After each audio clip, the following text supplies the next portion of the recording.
everyone, welcome to Just Med Talk. And today we are diving into one of the most important topics in clinical pharmacy, renal dosing. If you're working in internal medicine, critical care, or infectious diseases, you already know how often kidney function changes the way we dose medicines.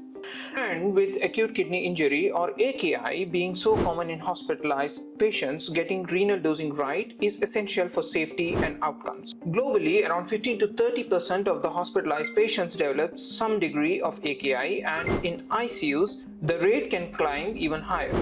In India, studies have reported severe AKI in nearly 1 out of 5 hospitalized patients, with mortality rate still significant. Drug-induced AKI contribute heavily to this burden. Antimicrobials and NSAIDs remain major offenders. As clinical pharmacists, our role is to ensure drug therapy is safe, effective, and individualized. That means identifying when kidney function changes and acting before toxicity or underdosing happens. So there are some principles of renal dosing. Rule number 1, estimate renal function accurately. Most drug dosing uses called equation for creatinine clearance. So check which formula your hospital or dosing guides uses. For AKI, remember serum creatinine lags behind actual function. Always look at trends, urine output, and the patient clinical picture. Rule number 2, differentiate between AKI from CKD. In AKI, functions changes quickly, so dosing must be reassessed daily. Rule number 3, separate loading and maintenance dose. For many antibiotics like vancomycin or beta-lactams, you still have to go full loading dose even if the kidneys are impaired. Rule number 4, use therapeutic drug monitoring or TDM. There are some antimicrobials which require renal dosing. Let's look some of the examples. Number 1 are aminoglycosides like gentamicin and amikacin. They are both nephrotoxic and renally cleared. Use once daily dosing whenever possible. Monitor peaks and troughs carefully and stop early if there is any degree of necrotoxicity develops. The second drug is vancomycin. Loading dose as per total body weight. Then use AUC-based monitoring whenever possible. Avoid fixed trough-only targets. If renal function worsens, extend the interval, not just cut the dose blindly. So the third category of drugs are beta-lactams, that's penicillins, cephalosporins, and carbapenems. Most are excreted by the kidneys. They are time-dependent killers, meaning we care about the time above MIC. When renal function drops, try to extend or continuous infusion instead of stretching the dosing interval too far. The next group of antibiotics are fluoroquinolones like ciprofloxacin and levofloxacin. Ciprofloxacin is partly renal, whereas levofloxacin is excreted mainly renally. Adjust the dose when creatinine clearance falls below 50 and watch out for QT prolongation. Colistin and amphotericin are also medications which are to be used with extreme caution as both are nephrotoxic. Hydrate, monitor creatinine daily, and use alternatives whenever possible.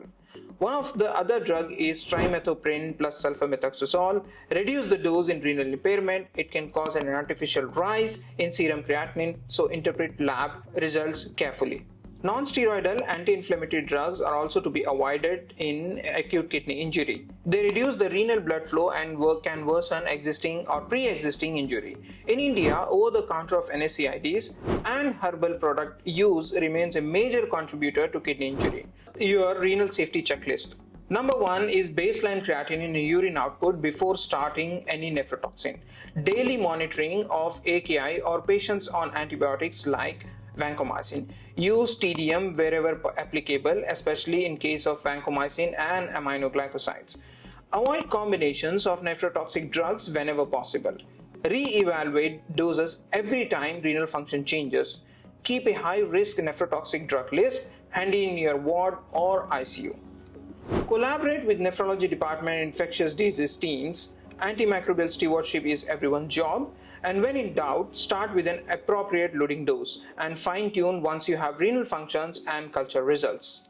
Recent Indian data shows high burdens of acute kidney injury, which increases significant mortality, and a large share of drug-induced AKI caused by antibiotics and non-steroidal anti-inflammatory drugs. This makes renal dosing awareness critical for every clinical pharmacist practicing. So how to target patients vulnerable to development of AKI? Hospitalized and critically ill patients. These patients make up to 30 to 50% who develop AKI during ICU stay. sepsis or septic shock patients, major surgery patients like cardiac surgery, liver transplant surgery, vascular surgery, or the patients with hemodynamic instability like patients with hypotension, shock, or blood loss are at higher risk. Elderly patients also fall into this category. Age-related decline in their renal function often have comorbidities like diabetes, hypertension, and heart failure, also on polypharmacy, increasing exposure to nephrotoxic medications. CKD patients are highly susceptible because they have reduced nephron reserve.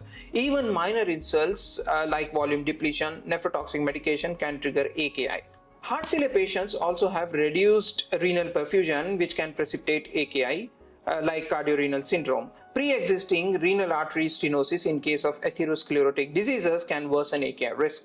The patients who have dehydration due to vomiting, diarrhea, burns, or excessive diuretics are prone for AKIs. And cirrhosis patients also are prone for AKI secondary to hepatorenal syndrome. Patients who develop rhabdomyolysis, myoglobin-induced tubular injury can precipitate AKI. If you remember just 3 important things, you are sorted. Number 1, AKI is very common. Monitor kidney functions daily.